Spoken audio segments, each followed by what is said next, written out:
Everyone, नमस्कार। कैसे हैं आप सभी? आई होप आप सभी अच्छे होंगे एंड मैं भी बढ़िया हूँ। और बहुत बहुत स्वागत है आपका एक न्यू ब्लॉग में। आज मैं बहुत दिनों बाद ब्लॉग बना रही हूँ, बहुत दिनों के बाद। क्या आपको मेरे सबसे पहले हमीरपुर के ब्लॉग देखने को मिले होंगे और उसके बाद घर के। तो इस तरह से ही कोशिश करती हूँ मैं ब्लॉग बनाने की, लेकिन बना नहीं पाती। तो अभी पहुँची हूँ मैं ड्यूटी से घर, तो मैंने सोचा आज थोड़ा सा छोटा सा ब्लॉग बना लेते हैं। तो ये मेरा जो स्पेशल ब्लॉग रहने वाला है वन मित्र भाई बहनों के लिए। और सबसे पहले आप सभी, मैं होप करती हूँ कि आप सभी की ड्यूटी अच्छी चल रही होगी और मेरी भी अच्छी चल रही है। बट धूप इतनी ज़्यादा हो रही है कि थोड़ा सा गर्मी की वजह से ना थोड़ी सी तबीयत भी बीच में ख़राब हो जाती है, लेकिन कोई बात नहीं। जब बारिश होगी तो अच्छा हो जाएगा मौसम। तो आज मैं अभी ड्यूटी से आई हूँ, तो मैंने सोचा कि सबसे पहले ब्लॉग बना ही लेते हैं। आज बहुत दिनों से मैं सोच रही थी ब्लॉग बनाने के बारे में। तो मेरे ना कुछ क्वेश्चंस आ रहे थे कमेंट में, तो मैंने सोचा कि उसके बारे में बता देती हूँ आपको। खासकर सैलरी के ऊपर, मुझे बहुत से क्वेश्चन आ रहे थे, क्योंकि बहुत से डिस्ट्रिक्ट में जो है अभी वन मित्रों को सैलरी भी नहीं मिली है, लेकिन हमें मिल गई है। मैं बताती हूँ आपको, मुझे मिली है अप्रैल के 15 दिनों की सैलरी मिली है 2 तारीख को। ठीक है, 2 मई को। और जो मई महीने की थी, 2 मई नहीं, सॉरी, 2 जून को। और जो अप्रैल महीने की मिली थी वो मिल रही थी हमें 2 जून को। और जब मैंने अपनी बैंक डिटेल्स देखी ना, उसमें 2 जून बता रहा था। और जो मई महीने की मिली है वो मिली मुझे 5 जून को। तो 3 दिन का ही डिफरेंस था, तो मुझे काफ़ी जल्दी आ गई सैलरी। और आज है 16 तारीख, तो 16 तारीख हो गई और बहुत से बीच में कमेंट आ रही थी कि सैलरी नहीं मिले हमें। तो उसके लिए आप ऐसा कर सकते हो कि शायद मुझे लगता है कि आपके ऑफिस वर्क थोड़ा सा डिले हुआ है और आपके शायद बिल उन्होंने काफ़ी लेट बनाए होंगे, जिसकी वजह से आपको सैलरी भी डिले हो रहा होगा। क्योंकि हमारे ना बिल काफ़ी जल्दी बनना शुरू हो गए थे और हमें सैलरी भी बहुत जल्दी आ गई। जैसे कि हमारे बिल बन रहे थे 26-27 तक, हमारा पहला बिल बन गया था अप्रैल महीने का। और उसके बाद ही 29-30 के बाद ही हमारा जल्दी से जो हमारा दूसरा बिल भी था मई का, वो भी हो गया था। तो ऐसा था कि हमें बिल्कुल भी इशू नहीं हुआ। और आप ऐसा कर सकते हो कि आप पता कर सकते हो अपने रेंज ऑफिस में, उन्हें कहना है आपने कि हमारी सैलरी नहीं आई है, तो क्या इशू है या फिर क्या वजह हो सकती है। तो आप उनसे पूछ सकते हो। मुझे जहाँ तक लगता है ना, तो आपकी बिल बनाने में शायद देरी हुई होगी, थोड़ा ऑफिस वर्क में थोड़ा डिले हुआ होगा जो आपका ऑफिस में, क्योंकि रेंज ऑफिस से ही आपके बिल बन के जाते हैं। तो जितना जल्दी वो आपके बिल बनाएंगे उतना जल्दी आपको सैलरी आएगी।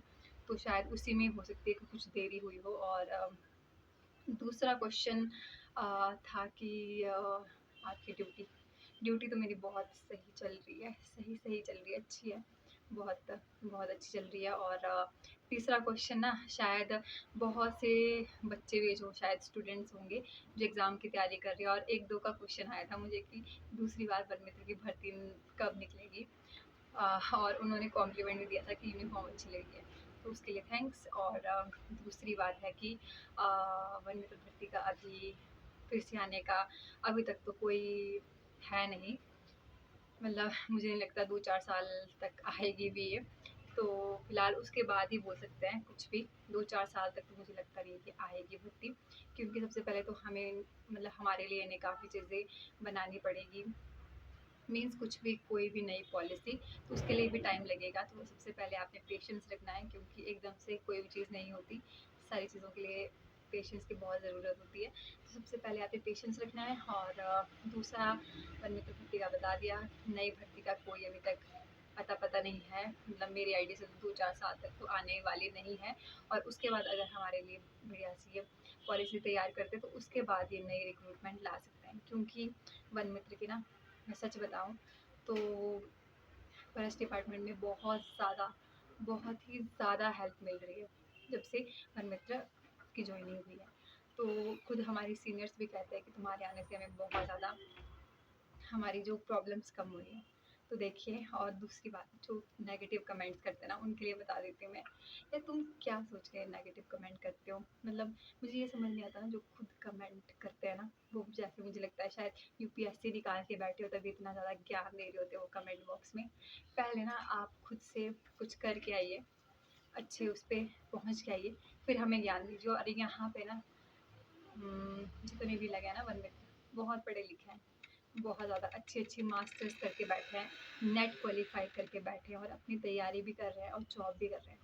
तो इसे कहते हैं मल्टीटास्किंग। और आप जैसे जो नेगेटिव लोग होते हैं वो ऐसी चीज़ें नहीं कर सकते। तो आपको इतना ही बोलूँगी मैं कि थोड़ा-सा ना अपनी ज़ुबान पे लगाम दीजिए और जो नेगेटिव कमेंट करते हैं उनके लिए सबसे बड़ी बात ये है कि अपने काम से काम रखिए, क्योंकि जितने आप शायद स्मार्ट नहीं होंगे जितने कि हमारे वन मित्र हैं, जितने इंटेलिजेंट हमारे वन मित्र हैं उतने शायद आप नहीं होंगे।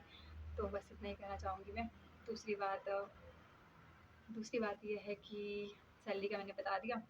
और कई-कई जगह थोड़ी-सी प्रॉब्लम भी आ रही थी ड्यूटी में। तो यार धीरे-धीरे सारी चीज़ें हो जाती हैं, आपने पेशेंस रखना है। सारी चीज़ों को पेशेंस के साथ करना, और जहाँ आपके साथ कुछ गलत होता है, उस चीज़ को आप लेकर बोल सकते हो, खुद से बोल सकते हो। हर चीज़ के लिए स्टैंड कोई और नहीं ले सकता आपके लिए। तो सबसे पहले अपने लिए खुद खड़े हुइए, सबसे बड़ी बात यही होती है। जब आप खुद का स्टैंड खुद से लेंगे, तभी बाकी आपका स्टैंड लेंगे। और दूसरी बात और क्या था कि हाँ, जब मैंने हमीरपुर वाले जो कमेंट पड़े थे ना, हमीरपुर वाले जो ब्लॉग्स थे मेरे, जिसमें बहुतों ने कहा कि आप हमें दिखे तो दिखे, तुम आप बात कर सकते थे, ऐसा कुछ नहीं है। और कुछ एक जो हमारे सिस्टर्स थी, ब्रदर्स थे, उन्होंने मुझसे बात भी की और बहुत अच्छा लगा। और अच्छी बात है, हम सभी एक साथ हैं। और आई होप करती हूँ कि सारी चीज़ें ऐसे ही यूनिटी में यूनाइटेड होके होंगी सारी चीज़ें आगे जाके भी। तो बाकी ऐसा है कि आप अच्छे से अपनी ड्यूटी करिए, सारी चीज़ें करिए और पेशेंस रखिए, क्योंकि हर चीज़ को टाइम लगता है। तो आपने यही चीज़ लेके चलना है और अपने साथ-साथ अच्छी और भी तैयारी करते रहिए। और बस मेरी ड्यूटी भी काफ़ी सही चल रही है। बस स्टार्टिंग में ना थोड़ा-सा खुद को मैनेज करने में टाइम लगता है, लेकिन उसके बाद सारी चीज़ें ईज़ी हो जाती हैं। तो आपने कोशिश करनी है कि आप भी मैनेजमेंट करके चलें अपनी पढ़ाई का, ड्यूटी का, तभी आप सारी चीज़ें कर सकते हैं। तो आज की वीडियो में इतना ही। अगर आपके कोई भी फर्दर क्वेश्चंस होते हैं, और दूसरी बात, कहीं-कहीं ऐसा हुआ कि अभी तक जो फर्स्ट वेटिंग लिस्ट पे था या फिर उनकी जॉइनिंग नहीं हुई है, तो उसके लिए आप बात कर सकते हैं। यार अभी तो बहुत ज़्यादा टाइम हो चुका है, तो उसके लिए तो आपको खुद से बात करनी पड़ेगी। तो क्योंकि 1-2 भाई-बहन थे मेरे जिनका अभी तक जो है, जो सिलेक्टेड कैंडिडेट्स थे वो नहीं कर रहे हैं जॉब, लेकिन उन्हें भी अभी तक मौका नहीं मिला है। तो आपको ना खुद के लिए खुद स्टैंड लेना पड़ेगा, खुद आप बात करिए, अपने पेरेंट्स को ले जाइए, तभी चीज़ें हो पाएँगी। अब मिलेंगे आपसे नेक्स्ट वीडियो में, और अगर आपके कोई भी कमेंट होते तो आप ज़रूर बताएँ, और मिलते हैं नेक्स्ट वीडियो में। तब तक के लिए अपना ध्यान रखिए। Take care, bye-bye.